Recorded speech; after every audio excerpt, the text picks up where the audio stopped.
If you keep everything in your head, something important is going to slip through. Are you feeling like your schedule is all over the place? Today, I'm sharing with you my digital monthly calendar that helps me plan my month, stay focused, and make sure that I never miss an important task or deadline. Hello, welcome to today's video tutorial. I'm DupeRAleru, and I'm going to go ahead and walk you through how to use the digital monthly calendar. Let's go ahead and dive in. First things first is you are going to make a copy. So click on File, Make Copy, rename the copy and save it to your drive. So let's go ahead and dive into some of the categories for the digital monthly calendar. You can go ahead and change the month, and then you can select the month of the year here.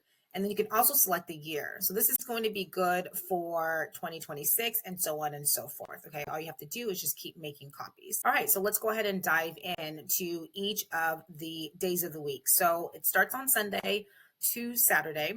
And what you're going to need to do is for each month that you're going to use this calendar is you want to go ahead and make sure that the numbers are starting in the right spot. So you're going to make a copy and then you will go ahead and recategorize these numbers. So each of the days of the week has 1, 2, 3, 4 check boxes. So I want to make sure that you understand that each checkbox is going to count for the total number of tasks. Even if you don't have anything filled out, it is going to count. If you want to remove the checkbox, then it will subtract it from the total task. So that is up to you, but I just want you to notate that even if you don't have anything filled out in these columns, it's still going to total it here. Okay, so you would have to delete these checkboxes in order for it to not show up. As you can see here, there's going to be a progress bar in each of the days of the month. So I have for the first Saturday of the month at 10 a.m., I'm heading to the movies. This is all pretend. 1 p.m., I go to the bank and I have to wash my car and then I have dinner with Todd. So once I check all these off, it shows that I completed 100% of my tasks for the day. Now let's pretend that I didn't have dinner with Todd yet. You see here that it's 70%, 75% completed. Now this is going to happen for each of the days of the month. Same thing here. Let's go to Sunday, 8 a.m. church, 10 a.m. chores, call mom, laundry. Once they're all checked off, it's going to show a 100%. When you look at this calculation here, this is going to show you the percent of completion for the entire month. So right now we're at 9%. Now what is going to happen in the next column is 113 tasks are pending. So you can see here that the pending tasks are all the tasks that are unchecked. So again, if you're not going to use any of these, you can go ahead and delete them so they don't show up in the total tasks. So what you're going to look at is the done category. So done means everything that was checked off.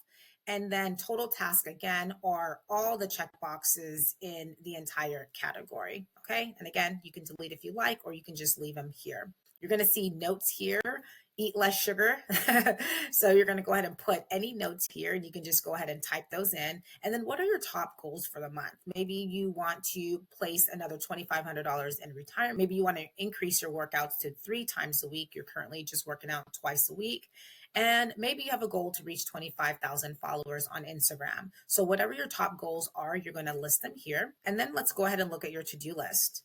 So what are the things that you must do for the month? Pay car payment, finish social media prep for Instagram, email clients and new office hours, design a new website banner, so on and so forth. So you're going to put your list there. And then as you check them off, you will see the percent completion at the bottom.